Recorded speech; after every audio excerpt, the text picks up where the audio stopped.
네, 55번 보시면 되겠습니다. 자, 55번에 보면 보류된 용서에 대하여 이렇게 이제 말씀을 하는데, 참회하는 자에게 죄 용서하기를 거절하는 자는 누구든지 하나님이나 베드로의 입장에서 행하는 것이 아니며 악마적이다, 이렇게 표현합니다.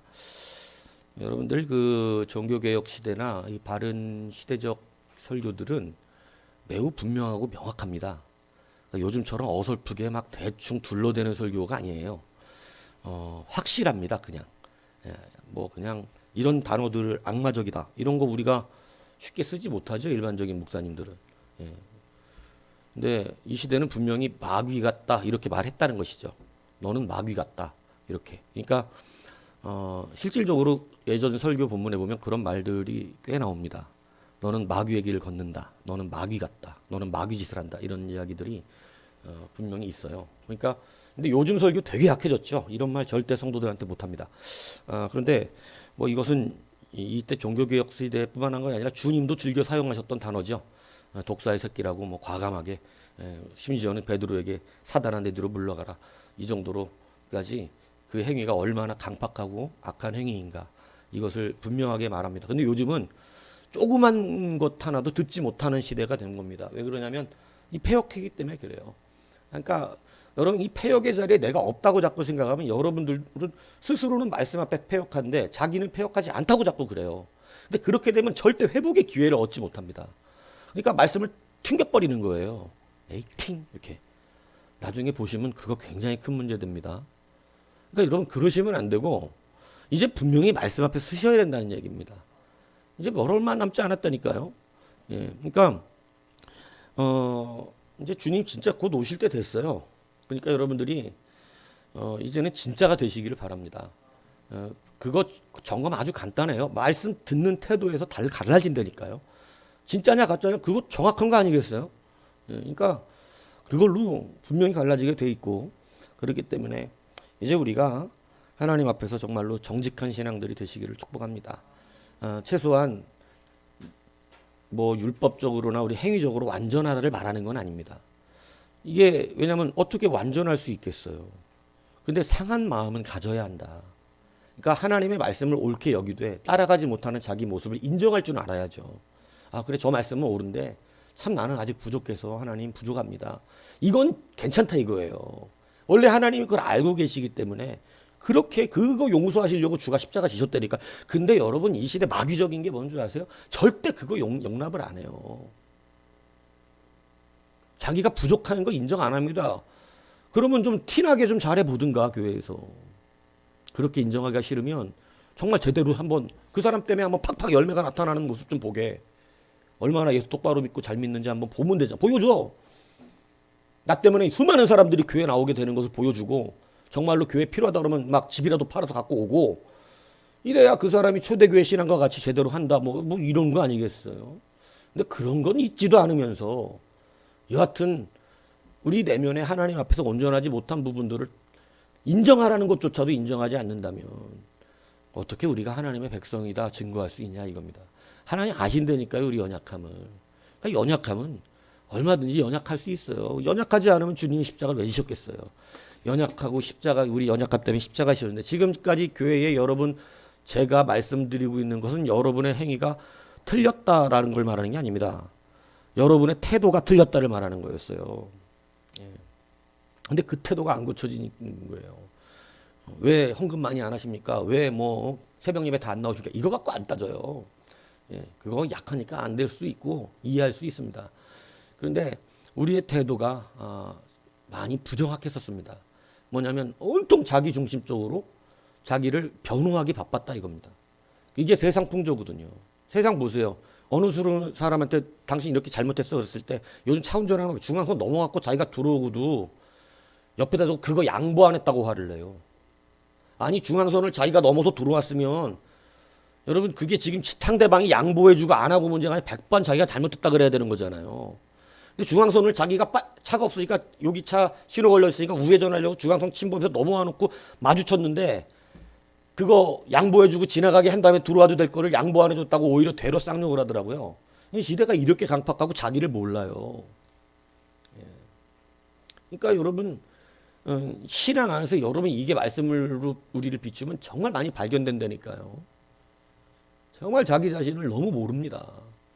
그러니까 우리들이 이제는 다시 이 부분들을 온전하게 그래서 참 회개하는 자, 참회하는 자 물론 이거는 카톨릭의 그 잘못됐던 그러한 이 회개의 모습을 지금 이야기하는 건데 뭐냐면 이 앞에 56번하고 이게 같은 말이에요. 참회하는 자가 용서를 받아야 되는 건데 돈을 내는 자가 용서를 받아요. 이 예전 카톨릭은. 그러니까 이걸 아주 이 종교 개혁자들이 신랄하게 비판을 한 것이고 거기에 동조되는 어리석은 성도들이 왜냐하면 이거 여러분 개혁계 종교 개혁자들이 왜 힘들었냐면 여러분 이 변혁기에 있을 때는 사람도요 이 변혁기에 있는 사람은 참 힘듭니다. 신앙이 딱 변혁기 세상과 이 이제 하나님의 말씀에 들어와서 이게 막 버무려진 상태에 있는 것, 예? 이 굉장히 이 그 신앙의 재설정이라는 표현을 쓰는데 이 재설정되어지는 것. 그러니까 이게 이제 우리의 텍스트, 그러니까 여기서 말하는 텍스트는 성경을 말하는 게 아니라 우리의 텍스트는 여러분이 어려서부터 듣고 어려서부터 텍스트 안에서 자라거든요.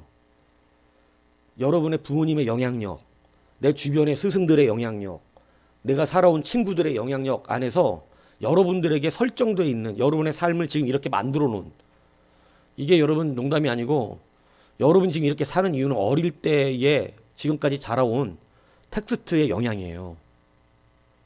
그래서 그것이 나를 이렇게 만들어 놨거든요. 예. 그러니까 물론 그 안에는 내 설정도 있었죠. 근데 그 텍스트로 지금까지 살아와서 여러분들은 굉장히 여러분들에게 설정되어 있는 텍스트적 이 의미들이 많아요. 그러니까 여러분들도 모르게 나는 그렇게 자라온 거예요. 그러니까 생각이 다 다르죠. 그죠? 그래서 우리가 그 생각이 다 다른데 문제는 신앙은 뭐냐? 그런 우리들이 그렇게 자라온 내 어려서부터 살아온 것이 나를 지금 내 생각, 내 표현, 내 성격, 내 말투 이런 게 다 여러분 왜 사투리 써요? 아니 왜 지방 가면 사투리 씁니까? 우리 같이 서울말 안 쓰고 왜 써요? 그렇게 들었어요. 그게 그 사람들은 그렇게 들었기 때문에 자기도 그렇게 하는 거예요. 사투리 잘 안 고쳐지잖아요. 잘. 근데 여러분 그거 어려서부터 자기 사투리 듣고 자랐기 때문에 사투리 쓰는 거죠. 여러분 성격 그 모양이 왜 그런 줄 아세요? 어릴 때부터 내가 누군가에게 그 영향을 받았어요. 받았다니까. 우리 부모님은 정말 좋으셨는데 그러면 참 안타까운 상황인 거예요. 어디 가서 배운 걸까요, 여러분? 근데 여러분 분명히 말했는데요. 부모님 영향을 다 대부분 받아서 다 자기 옛날 모습 나오는 겁니다. 뭐라 그럴 수가 없어요. 다 똑같아요. 그게. 그리고 선생님들 잘못 만나도 그런 일이 벌어지고. 그럼 좋은 사람들은 뭐냐? 그 좋은 분들을 만난 거예요. 내 텍스트적 환경들이 좋았어요. 그래서 실질적으로 요즘은 내가 살아온 것으로 텍스트를 만든다 그러지 않아요. 이게 아니라 내가 살아왔던 텍스트들이 어떤 규범이라든가 집안의 어떤 엄격한 규범이라든가 이런 것들이 나를 만들어냈지. 그래서 그렇게 만들어낸 사람들에게 재설정적인 설교가 뭐냐면 하나님의 말씀에 충돌이 들어가는 겁니다. 그게 뭐냐면 이제 성경적 텍스트가 그들 앞에 들어가 버려요. 그럼 이게 변혁기가 온다고. 그러면 이것을 잘 견디고 수용하는 사람들은 재설정화돼서 컴퓨터가 바이러스 걸렸을 때 다시 재설정하면 정상적으로 작동을 하듯이 생각과 말과 모든 기준과 관점들이 하나님의 뜻과 동일시되는 거예요. 그래서 하나님의 뜻을 들으면 기쁘고 이게 재설정된 사람들이에요. 말씀으로.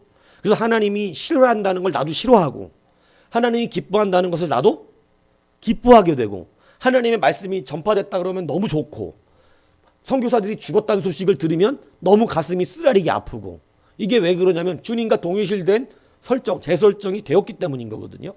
그런데 이게 기분이 나쁘고 하나님이 싫어하는 거 난 좋고 하나님이 좋아한다는 것은 괜히 열받아 하고 이러면 그 사람은 아직 변혁기예요. 하나님의 말씀에 제대로 된 설정이 안 된 거예요. 그러니까 주님의 말씀이 나를 건들면 싫은 거고, 그러니까 주님의 뜻을 따라 하나님의 나라가 서야 되는데, 주님의 뜻을 따라 하나님의 나라가 쓰는 게 아니라 아직 내 나라를 세우고 싶은, 이게 우리 안에, 그게 왜 그러냐면 지금 내가 살아왔던 수많은 텍스트들이 나를 그렇게 생각하게 만들었고, 자기 중심, 거기에는 수많은 상처도 있어요. 그래서 상처 많은 사람들 상당히 너무 힘들어요. 끝까지 우르르 깍꿍 해줘야 돼, 그런 사람 대부분은. 아, 이거 그랬군요. 아, 그랬군요. 근데 여러분, 교회 언제까지 그렇게 해요? 그거 하다가 그거 안 받아주면 이제 시험 된다, 이 얘기를 하는 거예요. 여러분, 저는 이거를 지금 우리 교회 안에서도 많이 경험했어요, 사실은. 언제까지 그거를 그럼 계속 그 상처를 붙들고 그 상처로 자기가 내발뚝 굴고 하고 살겠어요. 그거는 하나님 믿는 게 아니잖아요. 말씀 안에서 재설정이 돼야죠. 그래서 이러한 것들이 참회다라고 표현하는 것입니다. 그래서 이 참회는 참회하는 자에게는 반드시 뭐를 할 수 있다, 우리는. 그러니까 여러분, 죄가 큽니까? 회개가 큽니까? 이거 분명하게 신앙생활 적고 들어가지 않으면 여러분들 남들 용서 못 하거든요. 죄가 커요, 회개가 커요? 여러분한테 어떤 짓을 했든지 회개가 큽니다. 이거 아셔야 돼요. 그러니까 용서 못 한다 그러면 큰일 나는 거예요. 무슨 나쁜 짓을 했든 간에 회개가 커. 믿습니까? 그게 우리에게 은혜인 거 아세요? 왜냐면 우리도 제가 예전부터 얘기했지만 여러분 상처만 받은 것만 생각하지만 여러분 기억 못하겠던 남들 엄청난 상처 주고 살았어요. 저도 마찬가지고. 근데 우리는 늘 상처 받은 것만 생각하고 저가 이제 비로소 조금 중립적인 입장에서 나도 참 못됐다, 많은 사람들 아프게 했다, 이렇게 생각하는 수준에 올라와서 그게 진실이 돼서 지금은 실제가 돼도 중립적인 입장에서 바라볼 수 있는 눈이 열리는 건데, 이게 여러분 처음에 생각으로는 이렇게 들으면 그런다고 치는데 실제가 되면요 여전히 내 편만 드는 사람 많습니다. 자기 자식 편만 드는 사람 많아요. 근데 이거 확실하게 말씀이 기준이 돼야 됩니다. 그게 이제 성경의 시각이 내 동일시가 되어서 진짜 미안한 줄도 알고 참된 회개도 나오는 것이죠. 근데 그게 머리로만 알면, 그렇게 해야 된다고는 알고만 신앙생활 끝까지 할 수도 있습니다. 왜냐하면 이거 진짜 양심에 걸리게끔 안 해주면 머리로만 알고 끝나요. 한 번도 양심 아플 이유는 없어. 나도 아는 사람들에게 상처 줬지, 이렇게 가볍게 얘기한다니까. 진짜 상처를 줬는데 그렇게 얘기하겠어요? 얼마나 아프겠어요, 마음이. 내가 예수 똑바로 믿고 말씀을 제대로 받고 나니 나한테 상처받을 사람이 얼마나 많은가. 여러분들은 목사한 사람한테 상처받는다 소리 할지 모르지만 저는 수많은 성도들이 사실은 상처를 줍니다. 목회자들이 그래요. 목회자는 당신만 문제가 아니야, 지금. 여하튼 문제가 많아요. 사람. 근데 이것이 그래도 한두 사람이 뭔가 좀 짊어져주는 동역자가 있으면 쉼을 얻는 것이고, 그렇지 못하면 이게 이제 계속해서 스트레스로 목사기자도 오는 거거든요. 예. 그래서 제가 여러분들에게 그런 얘기도 하는 거예요. 예배가 이렇게 많은 사람들이지만 함께 기도합시다 할 때 어떨 때 때로는 과거에 야 똑같다 있으나 없으나 결국은 예배하는 게 똑같아. 결국은 해주는 사람만 해줘. 예. 그러니까 예배를 드리면 나머지는 그냥 집에서 해도 되고 요 사람만 있어도 어차피 똑같은 소리가 나오겠다, 이런 생각이 든다고요. 여러분, 그러니까 우리가 이제는 실질적으로 하나님의 관점에서 우리의 마음들과 심령들을 가지고 내가 교회에 서비스를 받으러 온 사람이 아니라 서비스를 제공하러 온 자라는 사실을 알아야 한다는 것입니다. 예배라는 게 서비스라는 단어를 써요. 근데 예배를 서비스라 그러니까 어떤 목사는 서비스를 성도들이 받으러 온다고 표현하는 분도 계셔. 그렇게 얘기하면 안 되지. 우리가 하나님 앞에 서비스하는 거예요. 예배가. 목사가 교회의 일꾼들이 오는 성도들에게 서비스해 주는 게 아니고 우리 모두가 하나님 앞에 서비스하는 거라고. 근데 이거를 성도들한테 서비스하는 게 예배인데 서비스 잘해줘야지. 백화점이냐? 서비스 해주게. 지금 우리가 다 하나님 앞에 서비스하러 온 거예요. 우리의 모든 심령들을 다. 그런데 참 한탄스럽잖아요. 뭐 교회가 찬양이 어때서 이렇고 목사가 말씀이 어때서 이렇고. 그럼 그 사람은 뭐야 도대체? 서비스 받으러 온 사람이라는 거예요? 서비스를 하러 온 사람이라는 거예요? 여러분 이거 잘 구분하셔야 된다는 거예요. 교회에는 여러분 내 성품과 내 어떤 성향에 맞지 않는 것은 있을 수 있어요. 뭐 여러분 좋아하는 찬양도 다 다른 걸. 성품과 성향이 있을 수 있지만 우리가 다 같이 하나님 앞에 예배하는 서비스를 제공하는 자라는 사실을 잊지 않아야 합니다. 예, 서비스라는 단어를 지금 뭔가 우리가 베풀어 준다라고 하는 개념으로 쓰지만 우리가 하나님 앞에 예배드린다는 단어로 쓰는 것이지 내가 교회 서비스를 받으러 온 것이 아니에요. 하나님이 나를 예배하는 게 아니에요. 예, 근데 예배하라는 단어를 어떻게 잘못 적용해가지고 그렇게 표현하는 목사님들 계시더라고. 서비스를 무슨 뭐 성도들에게 해준다는 말이 되는 이야기니. 우리가 다 같은 성도인데 그럼 내가 하나님입니까? 그런 생각을 하니까 이상해지는 거예요. 그렇지 않다는 것입니다. 이것이 우리 모두가 하나님 앞에 예배를 하는 것이에요. 그래서 그러한 의미에서 우리가 지금 이 시대의 풍조를 잘 구별해야 되고 이 시대는 그래서 돈 때문에 죄를 용서해 주는 자 이게 뭔지 아시죠? 뭐였겠어요? 그렇죠. 이게 자기 죄를 사함받기 위해 돈을 내고 더 큰 면죄부를 사는 거예요. 더 큰. 예. 그러니까 많은 돈을 내면 면죄부가 그만큼 빨리 차에 쌓여서 이제 그런 이야기니까 얼마나 이 타락한 시대입니까? 그죠? 성경에 이게 나와 있잖아요. 시몬과 발람의 동료. 이 사람들 시몬과 발람의 동료 이게 뭔 얘기하는 거예요? 시몬과 발람이 뭐예요? 뭐 하는 사람들이었어요? 이거 돈 받고 하나님의 이 시몬은 하나님의 성령의 은혜를 내리는 것을 돈 받고 살려고 그랬던 사람이고 발람은 뭐예요? 돈 받고 이스라엘 팔아먹었잖아요. 그러니까 이러한 것들의 동류다. 이렇게 표현하고 있는 것입니다. 여러분 이 시대 태어났어도 설교가 쉽지 않았을 수 있겠죠. 그러니까 여러분 설교가 쉽지 않다는 것은 문제가 있다 이 얘기라는 거예요. 예전이나 예수님 때도 마찬가지라니까. 지금 여기서 듣는 설교가 힘들면 예수님 때 태어났어도 예수님이 싫어. 종교교육자들 시대에 태어났는데 종교교육자들 설교 못 듣는다니까. 지금 설교하는 거는 너무 편하게 설교하는 거죠. 종교교육 시대의 설교문은요 장난 아니에요. 왜냐하면 변혁기에 있으니까 이 혼합되어져 있는 우상숭배자들이 교회 안에 들어와요 안 들어와요? 들어와 있어요. 근데 그러한 혼합되어져 있는 우상숭배자들을 성경화시킨다는 게 보통 일이 아닙니다. 거기에는 충돌이 일어나요. 내가 자라난 배경과 하나님의 말씀의 텍스트가 간 충돌이 일어나요. 이 텍스트 간 충돌이 여러분 받아들이고 수용성이 있는 자에게는 은혜가 되는데 내가 그동안 잘못 알았구나. 내가 틀렸구나. 이게 쉬워요. 어떤 사람 쉽더라고. 네. 그래갖고 쉽게 내가 틀렸습니다. 이렇게 되는 사람인데 어떤 사람은 어릴 때부터 환경이 그래. 절대 지는 거 용납이 안 되는 거예요. 자기가 맞든 틀리든 상관없어. 내가 일단 앉아야 돼. 그러니까 커서도 못된 짓 하는 거예요. 자기 잘못을 몰라. 중앙선 침범해서 들어와갖고 지가 들어와 놓고도 그거 양보 안 해줬다고 오히려 쌍욕을 하는 그런 사람들이 생긴다고요.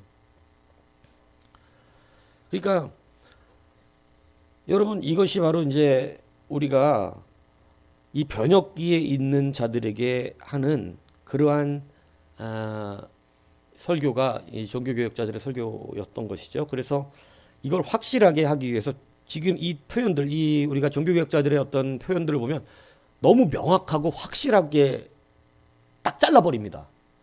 마귀적이다 이렇게 딱 잘라버리거나. 그런 요즘 거 보면서 좀 그런 게 많이 느끼시잖아요. 굉장히 강력하게 지금 자르고 있다는 걸. 왜냐하면 변혁기이기 때문에 더 그렇죠. 근데 이 변혁기가 지나서 하나님의 말씀화되면 그 다음은 또 설교가 바뀔 수밖에 없어요. 뭐 예수 잘 믿는 사람에게 예수 믿으십시오. 그래야 구원받습니다. 이런 얘기 필요 없어요, 솔직히. 예. 그때는 그런 개념보다 헌신하고 봉사하며 어떻게 되면 나가서 복음의 전달자가 되고 빛이 되는가. 이게 지금 더 중요한 때인 거죠. 설교는요, 반드시 하나님이 여러분의 수준에 맞게 바꿔주십니다. 그러니까 수준에 안 맞는 설교를 우리는 구하는 거예요. 아, 좀 뭐 내가 위로받고 싶고 내가 좀 뭐 이렇게 도전받고 싶은데 당연히 도전받아야 되는 사람도 있어요. 예. 근데 지금 여러분 우리들의 상태가 사실 그렇게 많이 잘하지 않는다면 아직 변혁기에 있다면 하나님은 거기에서 계속 우리를 말씀하신다는 것이죠. 자, 그래서 돈 때문에 죄를 용서해주는 이러한 동료들, 사탄의 진정한 선지자. 아니, 아주 이렇게 날카롭게 표현한다니까요. 예, 그러니까 용서라고 하는 것은 우리는 해줘야 합니다. 그런데 그 용서는 앞에서는 분명히 용서의 권한은 주님 하나님께만 있다 그랬고 그 용서를 우리도 공동체라든가 교회 안에 자기가 참으로 자기를 깨닫고 회개하는 자에게 우리가 그들을 용서한다는 의미는 그들의 죄를 우리가 살 수 있다는 것이 아니라 그를 받아준다는 뜻이죠. 이건 저번에 말씀을 드려서 아시죠? 그러니까 우리가 또 우리에게 잘못한 자들도 우리가 용서할 수 있습니다. 그죠? 그의 죄가 나에게 더 이상 양심이 아픔이 되지 않도록 풀어줄 수 있어요. 우리가 묶어주고 풀어주는 교회의 권세가 굉장히 크거든요. 그래서 이렇게 풀어주는 것이 바로 용서예요. 그리스도의 이름으로 풀어주는 것이.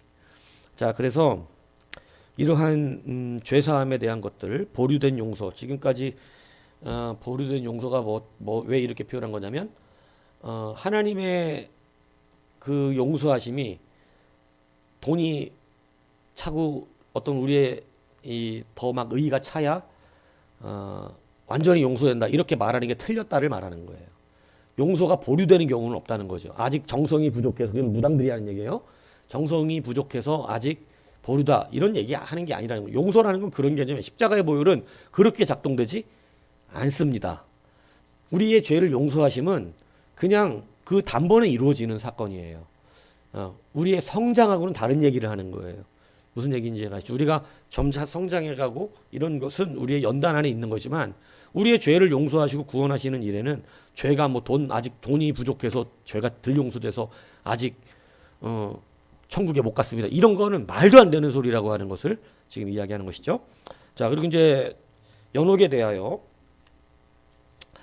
성경은 연옥에 대하여 아무 언급도 하고 있지 않다. 딱 정확한 명제를 달아버리죠.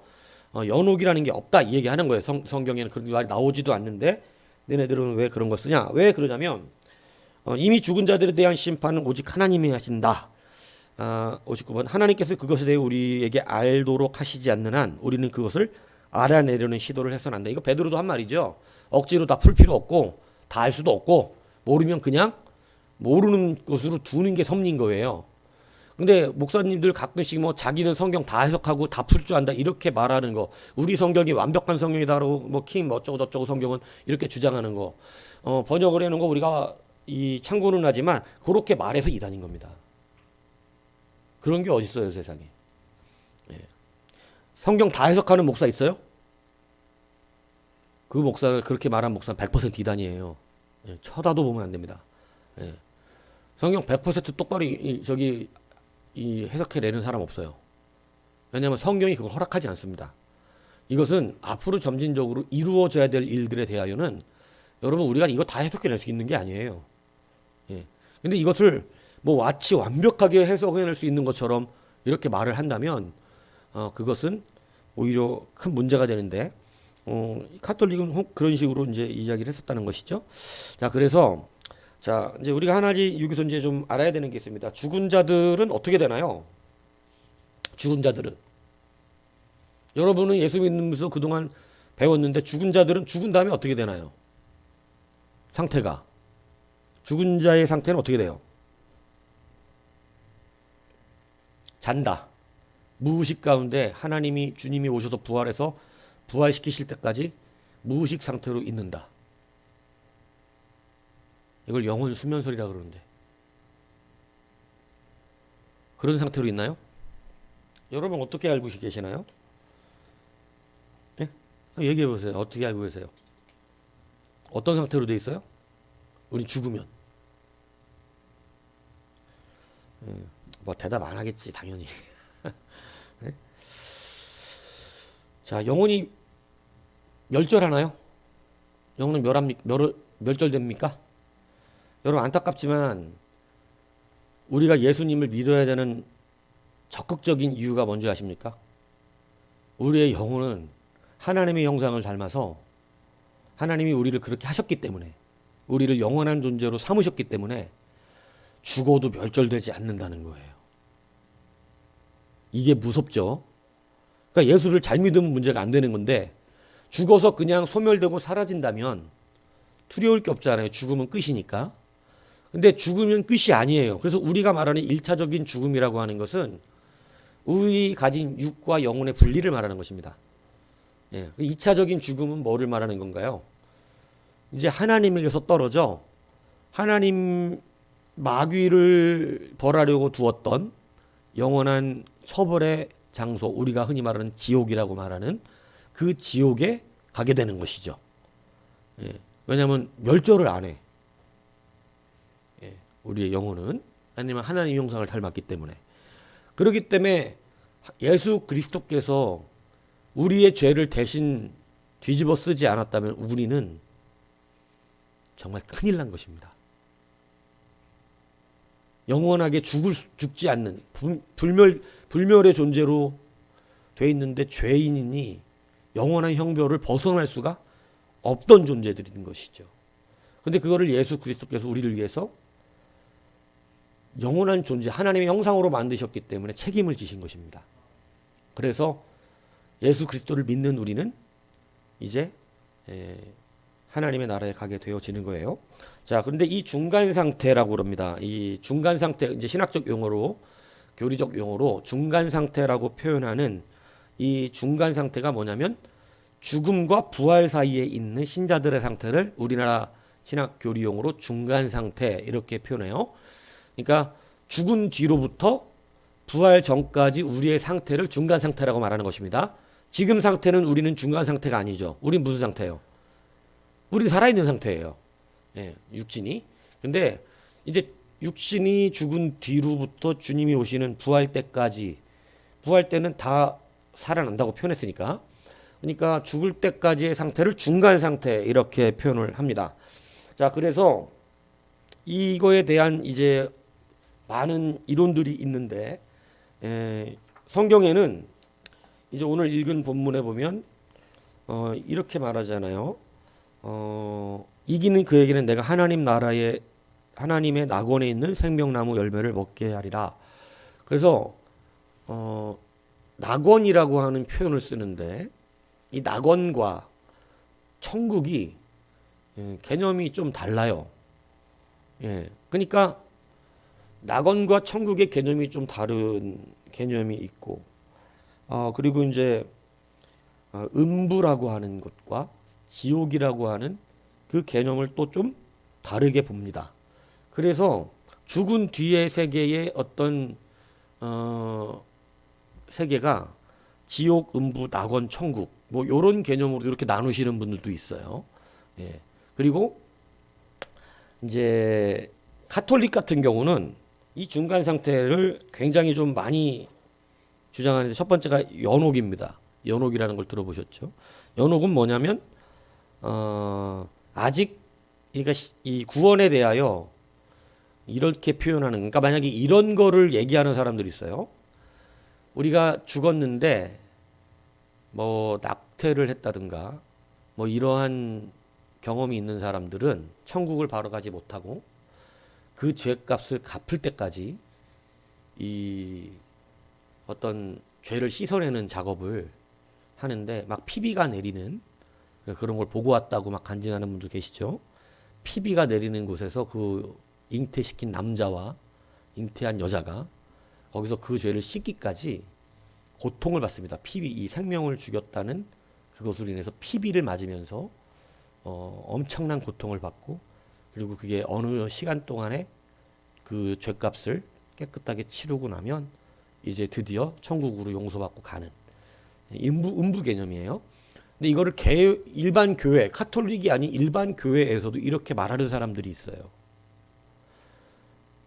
근데 이걸 또 철딱같이 그대로 믿는 일반 교회 성도들도 있다 이거지. 죽어도 우리의 죄를 씻고 가야 되기 때문에 그럼 예수님이 뭐가 필요합니까? 여러분, 중요한 건 여러분의 참회입니다. 참회는 하나님의 말씀 앞에 서 있는 태도죠. 정말 나를 인정하는 거죠. 이게 중요한 거예요. 가가지고 내가 지은 죄를 거기에서 씻고 천국에 가고 이렇게 되는 일은 없어요. 그런데 이런 중간 상태에 이런 것을 누가 주장하는 거냐면 사실 가톨릭이 주장합니다. 그래서 연옥이 있다. 연옥은 뭐냐면 아직 완전히 깨끗하게 용서받지 못한 죄인들이 천국은 가야 되지만 그러한 사람들이 연옥에서 어떻게 되냐면 천국을 갈 수 완전히 깨끗하게 되기까지 거기에서 죄를 씻는 과정을 밟아요. 그게 가톨릭이 말하는 연옥이에요. 그래서 거기에서 상실의 고통과 감각의 고통을 당합니다. 그러니까 심령적인 것과 육적인 고통을 같이 받아요. 그게 연옥이에요. 그래서 거기에서 그런 고통을 받으면서 거기에서 이제 아픔을 받는데, 그러니까 가톨릭의 미사라는 것이죠. 이 미사라는 것을 통해서 그러한 이 만약에 부모들이 죽어서 거기에서 그렇게 고통을 받을 때 이제 아까 말한 어떤 면죄부 같은 걸 사서 우리 부모를 위해서, 그리고 뭐 죽은 사람들을 위해서 뭐 천일 기도를 한다든가 뭐 이런 기도들의 지극정성을 쌓으면 이제 예를 들어 1000년 동안 거기서 고통을 받았어야 되는데 음부에서 그것을 바깥에 있는 사람들이 열심히 기도하고 또 막 이렇게 그들을 위해서 또 헌금도 많이 하고 면죄부 사고 뭐 100일 기도하고 이러니까 감행이 돼서 한 500년만 고통받는, 이게 이제 뭐냐면 카톨릭식의 중간기입니다. 카톨릭식의 중간기. 자, 요거가 이게 진짜 신앙이라면 여러분들도 지금 상당히 심각한 일이 벌어지고 여러분들도 지금 그런 자들을 위해서 굉장히 지금 노력을 많이 해야 되는 상황이 벌어지죠. 그러니까 이거 왜 이렇게 만들어놨을까요? 돈이 되니까. 돈이 되니까. 그래서 타락된 중세 카톨릭은 이런 방법을 써서 재산을 불린 거예요, 교회가. 지금 당신 아버지 어머니가 예수 믿으려고 막 했는데 돌아가셨잖냐. 그것 갖고는 천국 못 간다. 그리고 막 신부가 기도해보고 막 뭐 그죠? 그러더니 지금 몇 번째 연옥에서 고통받고 있다고. 그러니까 지금 연옥이 단계가 있는데 그래도 중간 정도 연옥이니까 조금만 열심히 하면 속히 이 연옥을 벗어난다. 열심히 헌금해라. 면죄부 사라. 이거 1억짜리인데 이거 사면 지금 1000년 걸릴 거 지금 약 한 200년 까진다. 1억 주고 200년 까주는 거예요. 그럼 믿고 있지. 우리 부모님 이제 800년만 고생하면 돼. 그리고 이제 막 또 막 기도 열심히 해가지고 또 100년 까고 또 까고 이래갖고 우리 부모님 어디가 계시나요? 이렇게 물어본다고 또. 그러면 지금 이제 앞으로 300년 남았는데 300년 까라. 막 이래갖고 또 돈 받아 이러고 이러는 것이죠. 근데 성경적입니까? 성경은 왔다 갔다 할 수 없어요. 이런 거 말한 적도 없습니다. 자, 근데 이런 것들을 그렇게 이야기하는 것이에요. 근데 이것이 이 근거가 사실은 마카비서라고 하는 외경을 근거합니다. 우리는 정경으로 받아들이지 않았지만 이 마카비서를 거기는 받아들이고 그것을 가지고 근거를 삼은 거예요. 그러니까 외경에 나와 있는 내기긴 해요. 근데 우리의 성경에는 받아들이지 않습니다. 예. 자, 그리고 선조림보. 그래서 뭐냐면 지옥의 주변 가장자리. 그래서 여기는 구약의 성도들이 이제 주님이 부활할 때까지 거기에 이제 그것을 어떤 부활을 소망하면서 머물러 있는 곳이다, 이렇게 표현을 하는 거예요. 선조림보라 그래요. 그래서 이제 그리스도가 죽으신 후에 선조들의 거처에 내려가셔서 이 성도들을 해방시켜서 천당에 들어가게 하신다. 이게 이제 카톨릭식 중간기 선조림보의 구약의 성도들에게 지옥의 가장자리에 있는 그런 것이고, 유아림보. 유아림보는 뭐냐면 로마 카톨릭 이 사람들이 이제 이도교나 기독교의 자녀들을 불문하고 세례를 받지 않은 어린아이들이 머물러 있는 곳을 유아림보라 그래요. 그리고 이제 림보, 중간기에 있는 어떤 림보라는 그 개념을 또 하나로 표현하는데, 그래서 이 사람들은 적극적인 어떤 형벌은 없지만 천국의 기쁨을 누리지 못하는 이렇게 이야기를 합니다. 그래서 카톨릭은 이런 연옥설을 의해서 수많은 내가 뭐 지금 저 기억이 안 나는데 여하튼 연옥의 단계가 있어요. 그 단계를 이렇게 벗어서 천국까지 가야 된다. 아주 잘 믿고 깨끗하고 이 땅에서 열매가 많고 공로를 맺은 사람은 한 방에 천국에 가지만 그렇지 않은 사람 그렇지 않다. 이렇게 표현을 하는 것. 이것 때문에 수많은 사람들 돈 뺏어 먹었거든요. 그러니까 종교개혁자들이 나중에 성경을 제대로 보고 눈이 열리고 나니까 이런 건 있지도 않은 거야. 예. 이런 게 어딨어, 이런 게. 예수의 보혈을 무시해도 이렇게 무시하면 되겠습니까? 그러니까 이신칭이라고 하는 개혁주의적인 우리의 신앙의 근거죠. 오직 은혜로, 오직 말씀으로 이 우리가 이 근거, 개혁주의적 근거를 삼는 오직 은혜로 구원받는다는 거죠. 오직 믿음으로 구원받는다는 것이죠. 오직 예수지요. 그러니까 이러한 그 종교 개혁주의적인 구호가 나타난 이유가 구원을 너무 다른 데로 많이 끌어당겨라. 이단인 거예요, 이게. 예수 말고 다른 것의 구원을 우리에게 허락하신 적이 없다고 성경이 분명히 말하는데 이걸 이렇게 만들어요. 그러니까 이제 예를 들어서 우리 교회만 구원이 있다, 어떤 특별한 목회자를 통해서만 천국에 갈 수 있는 길이 열리, 이렇게 말하면 큰일 나는 것입니다. 그런 건 없어요. 심지어는 모세를 통해서도 구원 못 받아. 그러니까 그건 그걸로는 되는 게 아니고 예수를 통해서만 구원을 받는 것이죠. 자, 그런데 이러한 중간 상태의 그러한 음부, 이제 스월이라고 이제 우리나라 성경 써놓기도 하고, 이제 이것을 하데스 이렇게 표현하는데, 이런 이 스월과 하데스를 스월과 하데스 이러한 용법이 성경 안에서는 야곱이 그런 얘기 하잖아요. 자식이 죽으니까 내가 이제 수월로 내려가리라 이렇게 얘기하는데, 그런 표현들이 뭐냐면 야곱은 하나님의 택한 백성이니까 수월이 지옥을 표현하는 것도 아닌 거예요. 왜냐하면 지옥에 가진 않잖아요.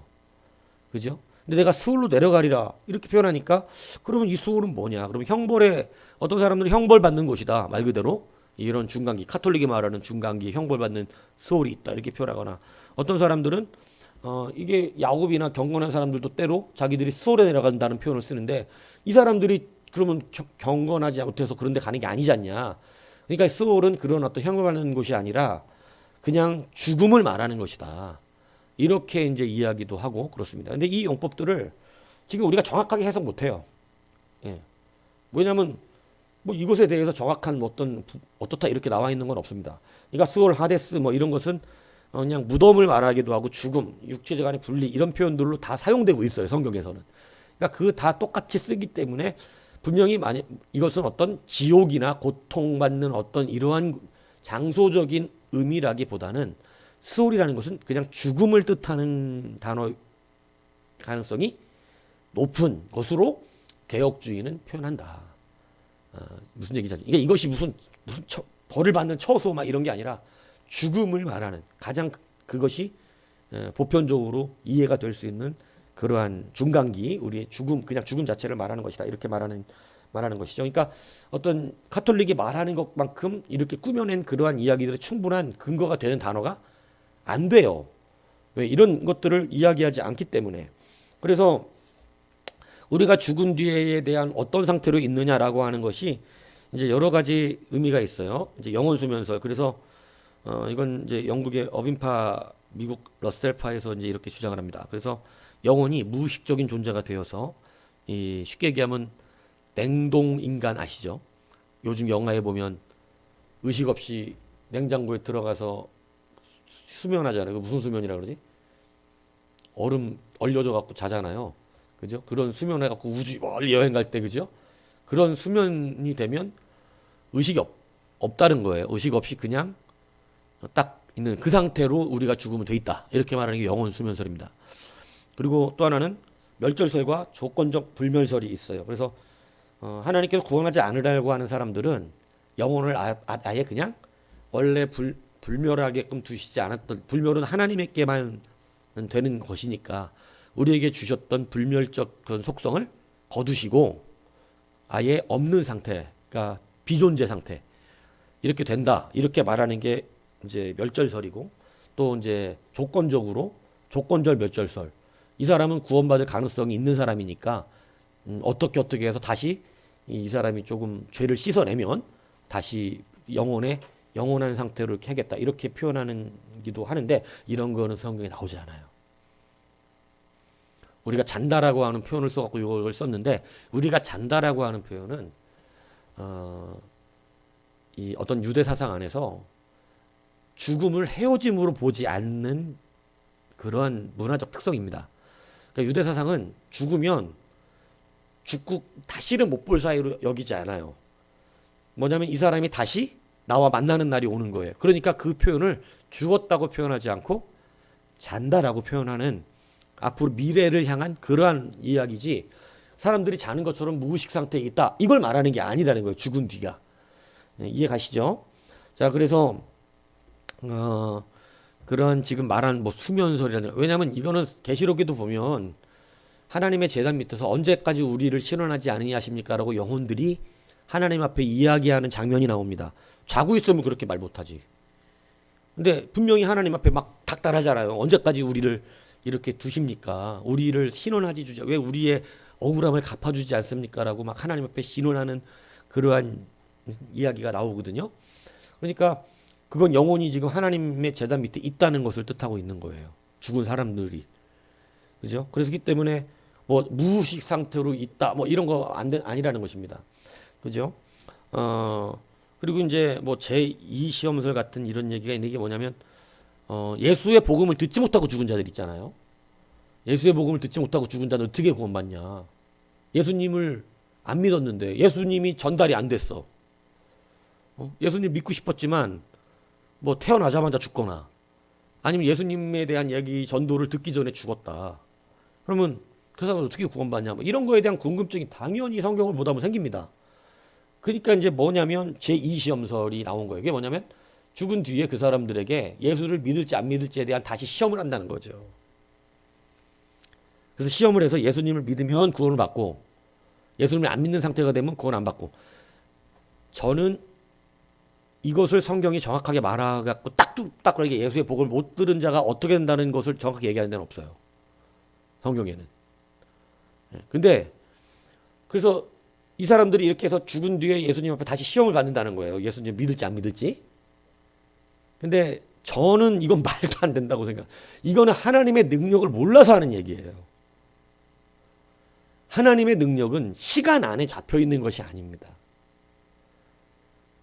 그래서 하나님은 아시고 성경에 그 표현이 있거든요. 그 표현을 해요. 하나님은 우리를 이미 알고 계시고 우리의 모든 것을 어떻게 할지도 알고 계시고, 그래서 아시기도 하시고 예정하시기도 하셨다는 거예요. 이 두 가지를 뗄 수 없어요. 예지와 예정이라고 합니다.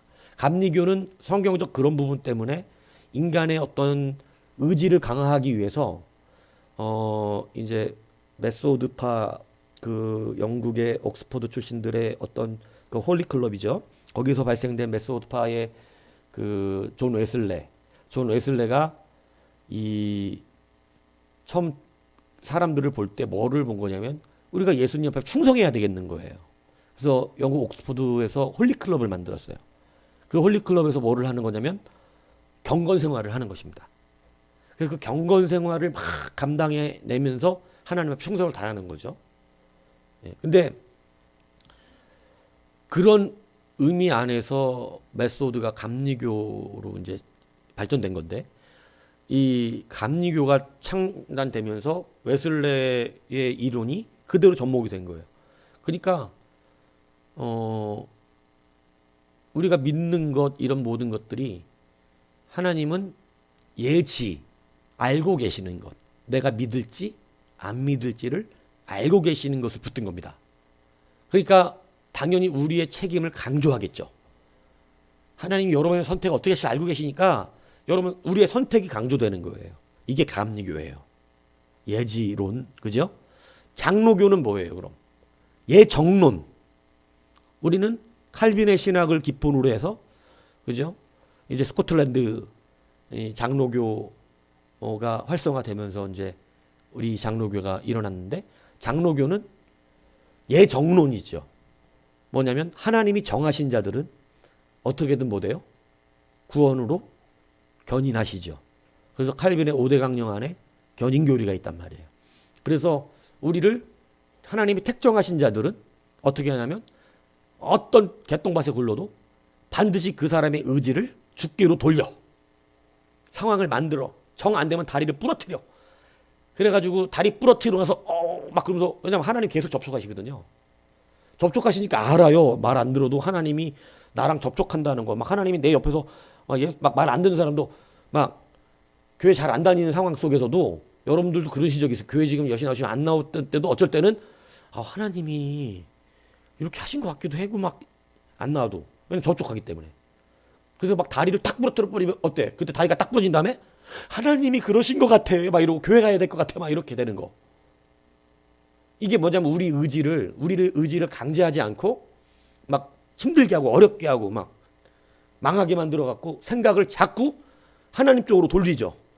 내가 교회 안 가서 그런가? 하나님 안 믿어서 그런가? 이렇게. 그래서 결국은 교회에 갈까? 이렇게 되는 거예요. 이게 이제 우리의 의지를 어떻게 하시고 있는 중이냐면 강제하지 않고 자꾸 돌리고 계시는 것이죠. 자꾸 하는 일마다 안 되게 만들기도 하고. 실제로 있습니다. 예. 그래서 우리를 견인하시는 거예요. 이게 칼빈 교리예요. 끝까지 그 사람을 내가 하나님을 선택할 수 있게끔 견인하세요. 예정받은 자는 반드시 견인되어 오는 거예요. 견인이 자동차 견인해 갈 때 끌고 가듯이 이렇게 인도해 오신다는 것을 말하는 거예요. 그래서 이게 예정론. 그러니까 예정론 칼빈주의 장로교는 인간의 책임보다는 누구의 공로를 의지합니까? 예수 그리스도의 공로를 의지하는 것이죠. 근데 그래서 이 두 가지가 그래서 싸운단 말이죠. 예지가 맞냐 예정이 맞냐? 근데 성경은 이 두 가지를 다 말합니다. 그렇기 때문에 우리가 이것을 분명히 이제 알아야 되는 것이 뭐냐면 예지와 예정 하나예요. 다른 게 아니라고. 알고 정하셨다고 돼 있어. 성경에 분명히 하나님이 다 아시고 정하신 대로. 그러니까 예정과 예지가 우리 인간의 지금 머리로는 인식할 수가 없어요. 우린 그 기술이 없기 때문에. 그 능력이 안 돼. 시간을 공간을 초월할 수 없어 우리는. 근데 하나님은 시간을 만드셨단 말이에요. 여러분 이게 우리는 이미 뛰어넘을 수 없는 시간을 만들었다는 것을 우리는 이해를 못하지만 실질적으로 천재들 아인슈타인 같은 사람들 시간론에 대해서 굉장히 많은 그 부분들을 가지고 고민을 해봤는데 그래서 뭐 우리 상대성의 원리라든가 이런 부분들 안에 보면 시간관념을 갖고 말하는 거예요. 아인슈타인이 그래서 죽을 때 뭐라 그래요? 나는 내가 있는 다른 세계로 또 가는 거 죽었다고 표현 안 했어요. 다른 세계로 가는 것이다. 다른 내가 또 있는 다른 세계. 왜냐하면 그 천재들에게 가끔 알게 하시는 거야 하나님이. 그래갖고 아인슈타인의 이론들이 시간이 창조가 가능한 것을 사실은 말해준 겁니다. 인간은 못하는데, 예. 그러니까 하나님이 시간 밖에 계세요. 시간 안에 들어와서 우리를 상대하시기도 하지만 시간을 창조하신 이인 거예요. 물론 개혁주의는 나중에 하나님도 이 시간 안에 우리를 두신다 그러는데 저는 조금 더 깊이 제가 이제 신학 석사를 할 때 조직 신학 공부를 할 때 제가 전공했던 게 시간론입니다. 그렇기 때문에 조금 더 이 부분은 깊이 있게 다루어져야 돼요. 뭐 쉽게 말할 수 있는 게 아니에요. 하나님의 시간. 우리가 영원한 상태가 된다는 것이 시간의 흐름을 말하는 것일까? 예수님과 같이 된다는 게 시간의 흐름 속에 있다는 얘기일까? 이런 거는 우리가 조금 더 깊이 있게 고민해 봐야 될 이야기예요. 그 세계가 어떻게 시간이 흘러갈지는 몰라요. 근데 여하튼 시간이 뭐 있을 수도 있겠죠. 왜냐하면 우리가 또 몸을 가지고 있으니까. 그래서 시간이 없을 수는 없을 것 같아요. 그래서 그 상태는 잘 모르지만 이게 지금 우리에게 뭐 알 필요는 없어요. 중요한 것도 아니고 우리에게 지금 현재는. 그런데 문제는 뭐냐면 예지 예정이 하나라고 하는 내가 이 표현을 하는 이유는 뭐냐면 하나님은 시간 안에서 예수님을 듣지 못하고 죽었던 자들을 예수님을 안 받아들였는데 그럼 그 사람들은 예수님을 믿을지 못 받았으니까 안 믿은 거잖아요. 우리의 표현상으로는. 안 믿었으니까 딱 지옥 가야 되죠. 근데 자기는 예수님을 들은 적이 없어 한 번도. 그게 다 지옥 가야 된다. 이게 굉장히 사실 기독교적 난제 질문이에요. 질문하면 좀 대답이 어려운. 근데 저는 이걸 대답을 해드려요. 여러분들에게 이미 했고. 이것은 하나님의 능력 안에서 어려운 일이 아닙니다. 이미 아시고 예정하셨잖아요. 알고 예정하셨으니까 예수님을 만났든 못 만났든 들었든 안 들었든 알고 예정하신 그 사람에게 뭐가 문제가 돼? 하나님이 그 사람을 알고 계시는데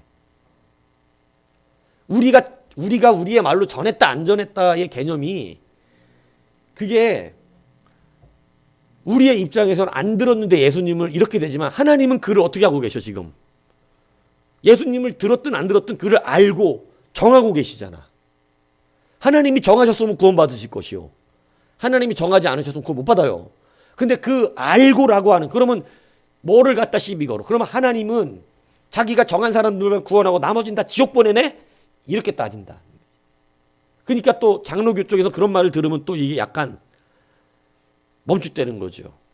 왜냐하면 그 말이 맞잖아. 그러면 지금 우리는 택함 받아서 이렇게 구원받아서 은혜를 누린데 지금 끝까지 예수 안 믿다 죽은 사람 하나님 버렸기 때문에 그렇게 된 거라는 거잖아. 택하지 않으셨기 때문에. 그러니까 감리교는 이렇게 말하면 하나님을 그렇게 무정한 인간 분으로 만드냐 이렇게 따지는 거예요. 하나님이 그렇게 악하냐? 사람을 버려서 지옥 보내 하나님이 결정하냐? 너는 천국 너는 이렇게.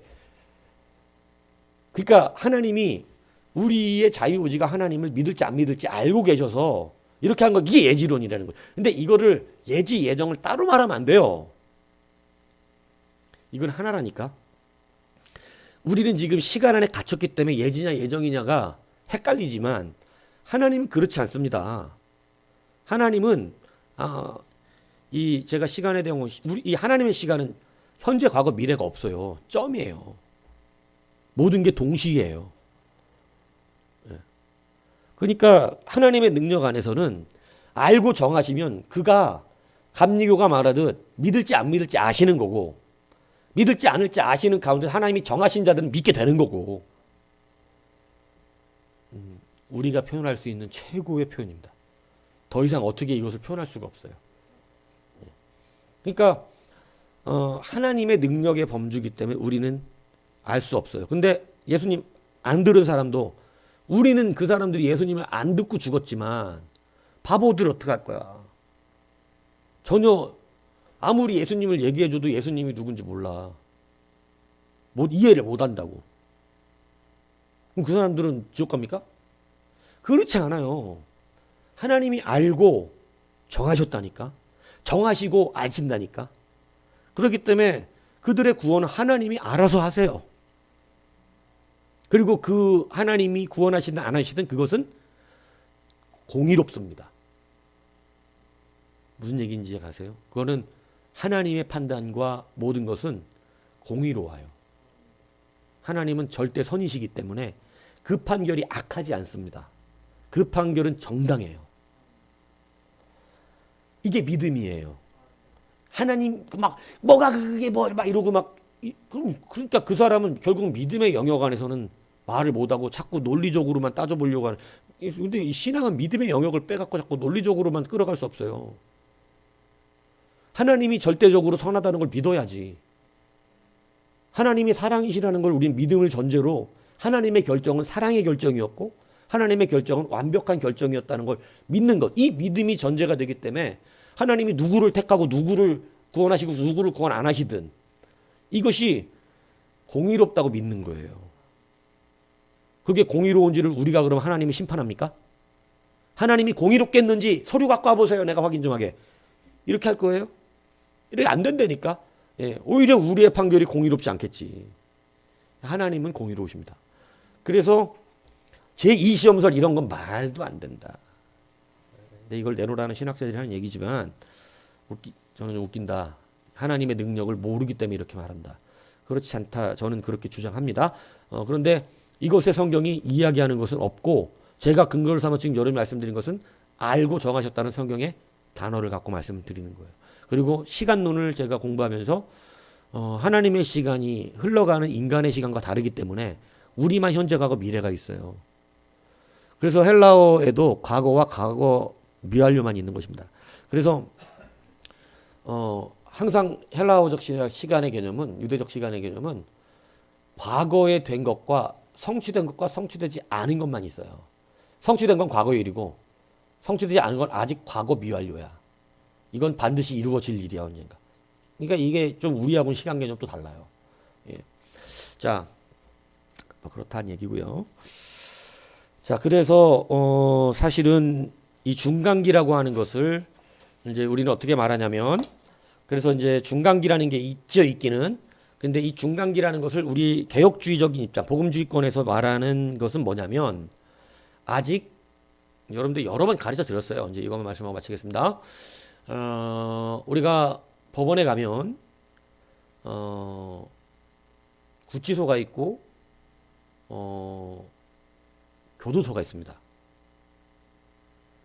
그러니까 구치소는 뭐고 교도소는 뭐냐면, 구치소는 아직 형이 확정되지 않은 사람들이 가는 곳이 구치소예요. 그러니까 이 사람은 죄가 있는지 없는지 아직 확실하게 돼 있지는 않아. 그렇지만 지금 구치소에서 그 판결을 받기까지, 정확하게 이 사람이 무슨 재판, 어떻게 판결을 받을까지, 그래서 거기서 죄가 확정되면 교도소로 끌려가거나 아니면 뭐 구속 적부심이 맞지 않으면 풀려나는 거예요. 그러니까 구치소에 있는 상태가 중간 상태, 지금 제가 표현하는 거예요. 우리식으로 좀 알기 쉽게. 거기에서 천국에 갈지 지옥에 갈지가 사실은 확실하게 결정을 하는 것은 주님의 백보자 심판 때입니다. 아직 우린 그 심판이 이루어지지 않았어요. 그러니까 그들은 아직 명확하게 천국 선포와 지옥 선포를 받지 않았어요.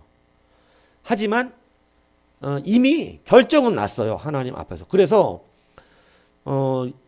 우리는 천국과 낙원이 좀 다른 표현으로 구성이 되어 있긴 하지만, 낙원이라고 표현하는 이유가 왜 그러냐면, 낙원이 곧 천국이고 천국이 낙원인데, 장소가 다르다는 말을 하는 것이 아니라, 이 말 잘 알아들으셔야 돼요. 낙원과 천국이 장소가 다른 것이 아니라 개념이 다른 겁니다. 그러니까 낙원은 아직 백보자 심판을 받지 않았기 때문에 머물러 있는 처소예요.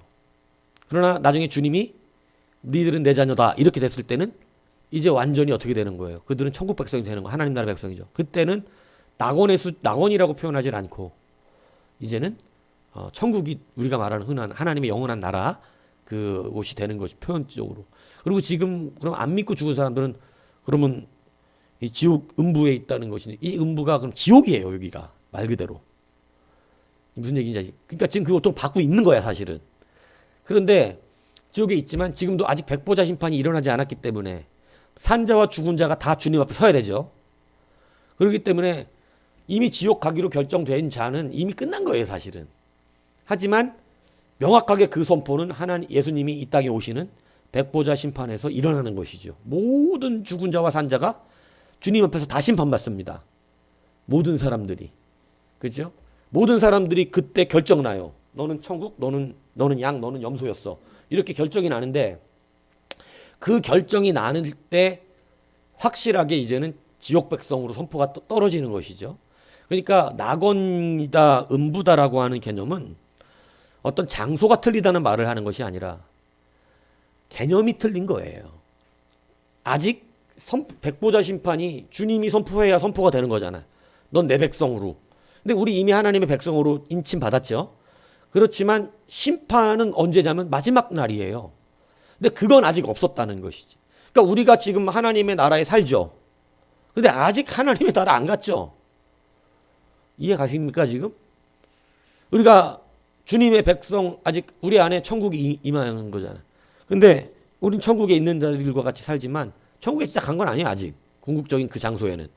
근데 그래서 우리가 그때는 산자와 죽은 자들이 다 주심판을 받을 때 이제 중간 상태에 있던 죽은 자들도 일어나서 심판을 받고 나면 완벽하게 천국과 지옥의 백성으로 나누어지는 것인데, 지금은 그것을 중간 상태에 있기 때문에 아직 백보자 심판 전이니까 성경이 완전히 천국 백성으로 선포되어져 있는, 주님이 아직 선포를 안 하셨는데 백보자 심판에서 선포를 안 하셨는데 그들이 지금 천국 백성 이렇게, 그러니까 그들이 천국 백성으로 끝났다면 하나님 앞에 그 제단 밑에서 자꾸 신원을 할 필요가 없잖아요.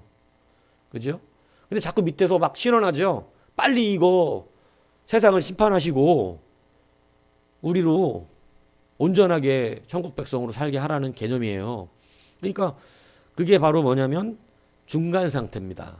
우리가 말하는 성경에 나오는 중간 상태. 그래서 지금 뭐 음부가 따로 있고 낙원이 따로 있어서 천국 가기 전에 낙원에 살다가 옛날에 군인들 이제 제대할 때 보면 제대 뭐 한 달 정도 남겨놓고 그 제대하기 전 한 달 동안 막 맨날 놀고 먹고 축구 차고 운동하는 그런 데 보내주는 데가 있어요. 요즘은 그런 거 안 하지만. 거기 가서 한 달 동안 또 막 병장 말년 병장들 한 해 그냥 편하게 놀다가 제대를 해요. 근데 이제 그런 개념처럼 이렇게 거쳐가는 개념이 아니라 지옥과 천국은 딱 나눠져 있어요. 낙원을 따로 만들어서 거기 있다가 천국으로 올라와라 이렇게 하시는 것이 아니고 뭐 어디 뭐 음부를 만들어 놨다가 다시 지옥으로 와라 이렇게 하시는 것이 아니라 이것은 이미 천국과 지옥 나눠져 있지만 개념적 상태. 무슨 얘기인지 이해 가시죠? 예, 약혼한 상태와 결혼한 상태 다르죠?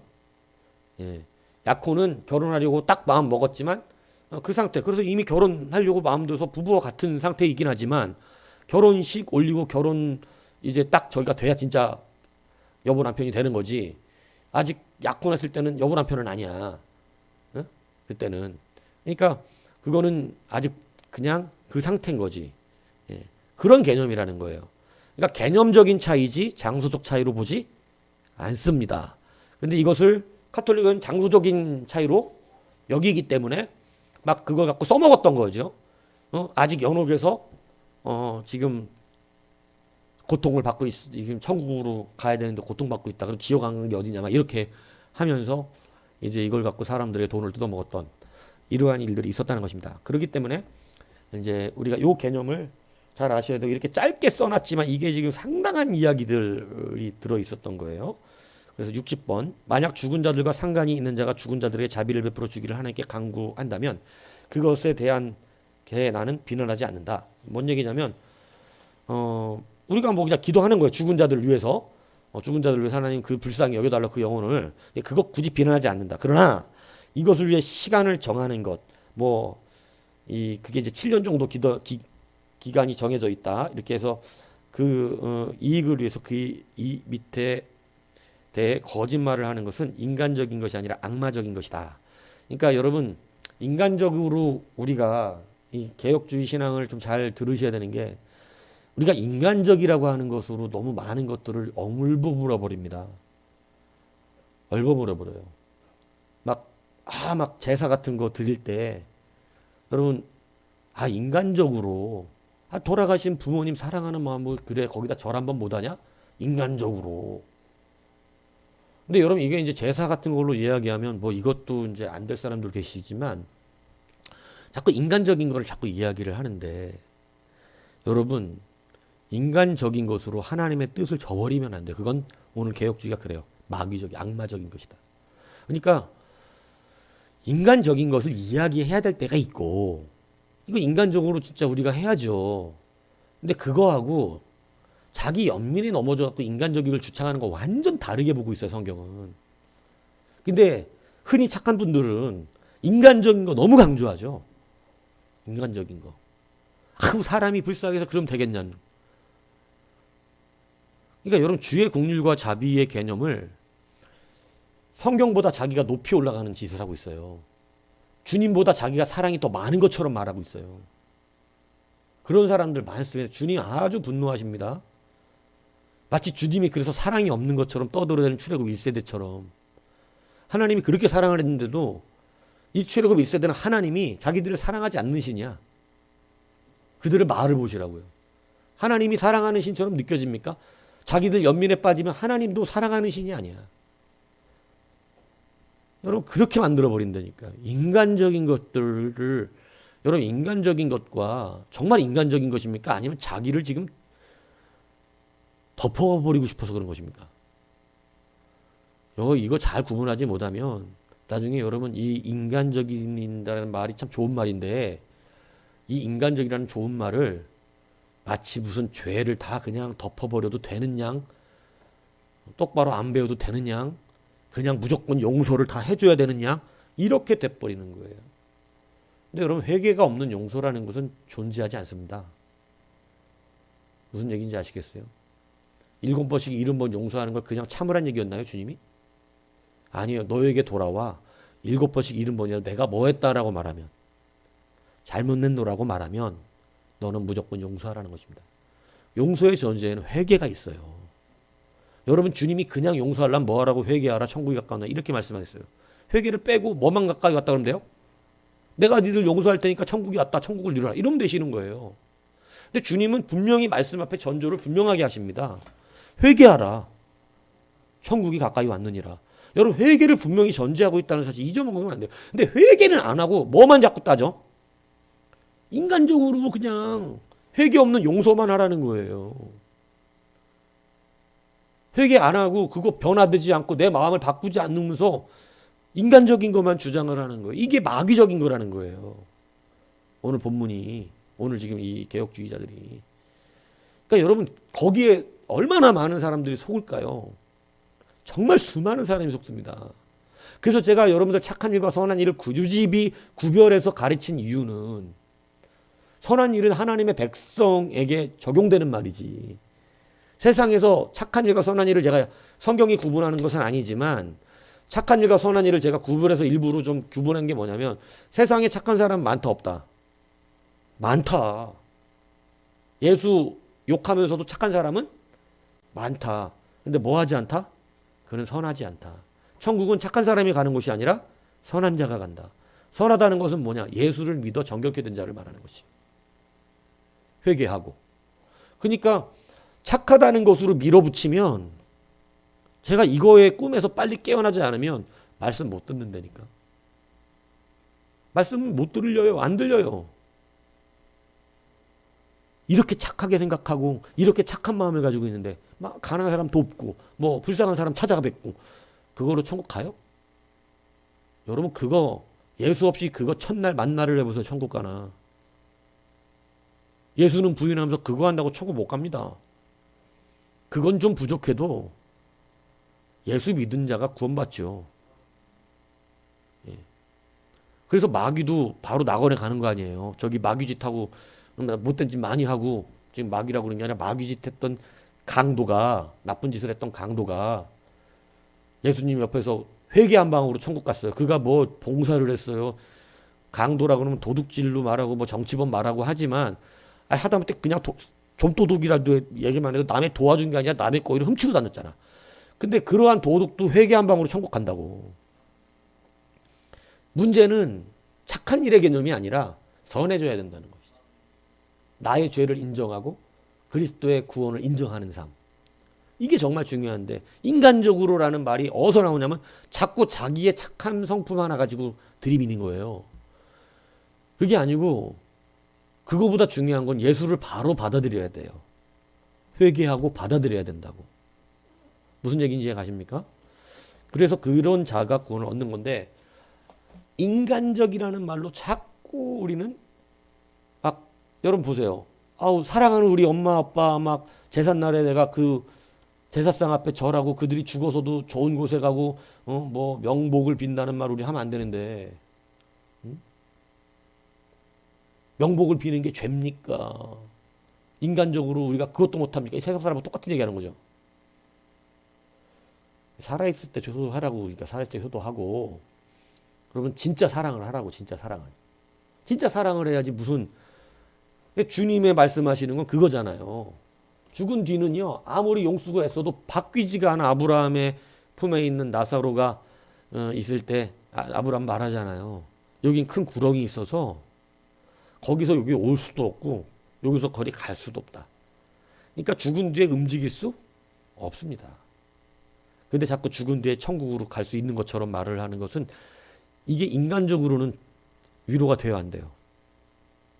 이게 위로가 얼마나 될까니 이게? 엄청난 위로가 될 텐데. 아닙니까? 오히려 이게 위로가 되죠. 죽어도 다른 사람이 기도 열심히 해주고 뭐 굳이 그런 거 안 맞겠다 이거예요. 그런데 그래 뭐 죽은 사람 위해서 기도해 주는 거 안 맞겠다 하지만 이게 악마적인 것이 될 수 있다는 거예요. 인간적인 것을 자꾸 드러내서 이게 얼마나 좋은 일입니까? 착한 일입니까? 근데 여러분 보세요. 이런 소망을 거짓으로 주는 게 악마적인 것이지 인간적인 겁니까? 이런 소망을 목사가 우리 엄마 아빠 예수님 안 믿고 죽으셨는데 어떡해요? 열심히 그 영혼들을 위해서 기도해 주시고 교회 헌금 열심히 하시고 하나님 앞에 간절히 구하시면 연옥에서 그래도 점점점 죄가 씻어져서 천국에서 만날 수 있을 것입니다. 이것처럼 위로가 되는 말이 어디 있겠냐고. 근데 여러분 성경은 냉철하게 그렇게 안 된답니다. 하나님이 우습습니까? 죽은 뒤에도 결정하셔야 됩니까, 하나님이? 죽은 뒤에도 이 사람을 구원해야 될지 말아야 될지 고민하실 정도로 하나님이 그렇게 어리숙하세요? 하나님은 이미 결정된 부분들에 번복하실 만큼 부족하시지 않으세요. 그런데 우리의 연약한 인간적인 것을 거기다 들이밀어서 하나님의 완전성을 파괴하는, 하나님의 공의를 파괴하고 하나님의 사랑을 파괴하는, 하나님이 사랑하지 않으셔서 그러니까 이 땅에서 구원 안 하신 겁니까? 그래서 죽어서라도 구원받게끔 해주시는 겁니까? 이렇게 하나님을 불완전하게 만드는 게 이런 거짓 신학들이에요. 그렇지 않아요. 이미 우리가 살아있을 때부터 다 끝났어요. 하나님이 이 시간 안에 있지 않아요. 여러분이 앞으로 살아나가야 될 그 자리에도 이미 하나님 계시다니까. 우리는 아직 못 가봤지만. 그렇기 때문에 하나님은 하나님의 결정과 모든 것은 이미 우리 살아있을 때부터 명확합니다. 죽은 뒤에 그것을 다시 고민하실 이유가 없어요. 이해 가세요? 그러니까 무슨 제2의 시험문을 다시 하셔서 이 사람이 예수를 믿을지 안 믿을지 죽은 뒤에 또 그 사람 예수 안 들어보지도 못하고 죽은 사람들을 시험할 필요도 없고 하나님 완전하시기 때문에 그 정도로 실력이 없지 않다 이 얘기를 하는 것입니다. 근데 이런 것을 인간적으로 써먹었던 거예요. 이 카톨릭 옛날 타락한 카톨릭이 사람들에게 잘못된 위로를 줬던 거죠. 그 부모 살릴 수 있다니까 얼마나 많은 헌금을 했습니까? 부모가 천국 갈 수 있다니까. 이게 아니라는 사실을 명확하게 아셔야 된다. 그리고 지금 개혁 이런 어떤 일반 교회 안에서도 잘못된 교회들이 일어나고 있어요. 일반 이 개신교라고 말하는 개신교 안에서도 죽은 뒤에 연옥 같은 그러한 상태를 자기가 천국 갔다 온 거 경험으로 얘기하는, 천국 갔다 왔다는 사람들 중에 아주 신랄하게 겁나게 말을 한다고요. 막 이 살았을 때 죄 졌던 것들, 막 무슨 여러 죄들 짓잖아요. 이런 죄들을 그거 그냥 못 들어간다 천국에. 예수님 믿었으니까 구원 받을 수 있는 저기를 얻었는데 그거 깨끗하게 씻어지기까지 천국 못 들어간다. 그러니까 지은 그 죄가 천국 가기 직전에 엄청난 고통을 받으면서 거기서 회개하는 시간을 거친 뒤에야 들어간다고 말하는 지금 개신교 목사들도 있다고. 자기가 천국 갔다 왔다고. 천국 100번을 갔다 와도 성경 말씀과 다르지 않습니다. 다르면 그게 이단이에요. 하나님은 그렇게 우습지 않아요. 우리가 이 땅에서 철저하게 참회하면 나의 죄를 정말로 주님 앞에 온전하게 고백하고 주님께서 내 죄를 짊어지셨다는 걸 믿는 믿음이 내 안에 그리스도의 선물로 와 있다면, 그래서 성령을 받았다면 우리는 그런 데 가서 그런 것을 안 합니다. 그건 예수 그리스도의 십자가의 도를 무너뜨리는 일이에요. 또다시 십자가 말고 구원의 길이 또 있잖아. 이런 일은 없다고 성경이 분명히 말했다는 것이죠. 그러니까 믿음이 없으면 여기에 자꾸 흔들려 마음들이. 믿음이 없으면 그러니까 무슨 베리치 이런 거 말하면 막 두려워하고 그 손등에 받으면 어떡하지 나 막 그거 진짜 바코드 받으면 도대체 예수님의 돈은 어디 가고 맨날 그런 거에 쫄아가지고 그러고 이 시대 그런 사람들 많아요. 아니 성령 인침 받았는데 어떻게 바코드를 무슨 베리치민 이런 거 받아가지고 지옥을 가겠어? 성령보다 쎄 그게? 그러니까 확실한 구원에 대한 믿음이 있어야 되는데 믿음이 없기 때문에 그렇게 되는 것이란 얘기입니다. 믿음이 있으면 그렇게 될 리가 없어요. 믿음이 없으니까 그러는 거지. 그래서 여러분 이런 부분들을 다시 한번 잘 기억하시고 분명하게 이러한 지옥에 대한 부분들은 오늘 말씀드렸죠. 천국과 지옥이 장소의 개념으로 낙원과 음부들이 나눠지는 것이 아니고 개념적인 의미다. 장소가 다른 것이 아닙니다. 그래서 이것을 다시 한번 기억하시기 바랍니다.